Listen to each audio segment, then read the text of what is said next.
So hi ಎಲ್ರಿಗೂ ನಮಸ್ಕಾರ. ನನ್ನ ಹೆಸರು ಹರೀಶ್ ಅಂತ. ಮತ್ತು ಇದು ನಮ್ಮ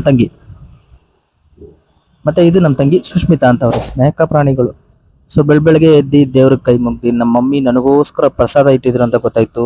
ಸೀದಾ ಪ್ರಸಾದ ತಗೊಂಡು ಹಣೆಗೆ ಇಟ್ಕೊಂಡಾದ್ಮೇಲೆ ಗಾಡಿ ತಗೊಂಡು ಸೀದಾ ಹೊರಟೆ. ಎಲ್ಲಿಗಪ್ಪ ಅಂತ ಕೇಳ್ತಿದ್ರಲ್ಲ, ಡಿಗ್ರಿ ಆದ್ಮೇಲೆ ಎಲ್ಲರೂ ನನ್ನ ಹತ್ರ ಕೇಳಿದ ಒಂದೇ ಕ್ವಶನ್, ಡಿಗ್ರಿ ಮುಗಿತಲ್ಲಪ್ಪ ನೆಕ್ಸ್ಟ್ ಏನ್ ಮಾಡ್ತೀಯಾ ಅಂತ. ಹಾಗೆ ಯೋಚನೆ ಮಾಡ್ತಾ ಕೂತ್ಕೊಂಡಿರ್ಬೇಕಾದ್ರೆ ನನ್ನ ಮೈಂಡಿಗೆ ಬಂದಿದ್ದು ಒಂದೇ ಐಡಿಯಾ, ಒಂದು ಬಿಸ್ನೆಸ್ ಸ್ಟಾರ್ಟ್ ಮಾಡ್ಬೇಕು ಅಂತ. ಹೇಗಾದ್ರೂ ಮಾಡಿ ಬಿಸ್ನೆಸ್ ಸ್ಟಾರ್ಟ್ ಮಾಡ್ಬೇಕು ಅಂತ ನಮ್ಮ ಮಮ್ಮಿ ಹತ್ರ ಅಮೌಂಟ್ ಕೇಳಿದ್ರೆ ನಮ್ಮ ಮಮ್ಮಿ ಹೇಳಿದ್ರು ಒಂದೇ ಒಂದು ಡೈಲಾಗ್, ನಾನು ಜನವರಿಯಲ್ಲಿ ಆಲ್ರೆಡಿ ಸ್ಟಾರ್ಟ್ ಮಾಡಿದ್ದೆ, ಸ್ವಲ್ಪ ಜನಕ್ಕೆ ಗೊತ್ತಿತ್ತು. ಸೊ ಹಂಗೂ ಹಿಂಗೂ ಮಾಡಿ ಒಂದು ಅಂಗಡಿ ಹುಡುಕ್ತೆ, ಸಿಕ್ತು.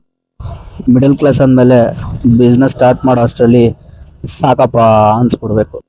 ಸೊ ಹಾಯ್, ನಾನು ಹೇಳಿದ್ನಲ್ಲ ಅಂಗಡಿ ಸ್ಟಾರ್ಟ್ ಮಾಡ್ತೀನಿ ಅಂತ, ಹೇಳಿ ತರಾನೇ ನಾನು ಸ್ಟಾರ್ಟ್ ಮಾಡಿದ್ದೀನಿ. ನಮ್ಮ ಅಂಗಡಿ ಎಲ್ಲಿ ಬರುತ್ತೆ ಅಂತ ಹೇಳ್ಬೇಕಂದ್ರೆ, ಇಲ್ಲಿ ನಿಮಗೆ ವ್ಯಾಲೆಂಟೈನ್ ಸ್ಕೂಲ್ ಕಾಣಿಸ್ತಿದೆಯಲ್ಲ, ಇಟ್ಮಾಡು ಮೇನ್ ರೋಡ್ ಅಲ್ಲಿ ವ್ಯಾಲೆಂಟೈನ್ ಸ್ಕೂಲ್ ಇರುತ್ತೆ.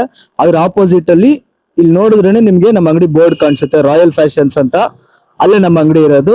ಸೊ ನಾಳೆ 7ನೇ ತಾರೀಕು 9:30ಗೆ ಕರೆಕ್ಟಾಗಿ ಅಂಗಡಿ ಓಪನ್ ಆಗುತ್ತೆ. ನೀವು ಬಂದು ವಿಸಿಟ್ ಮಾಡಿ.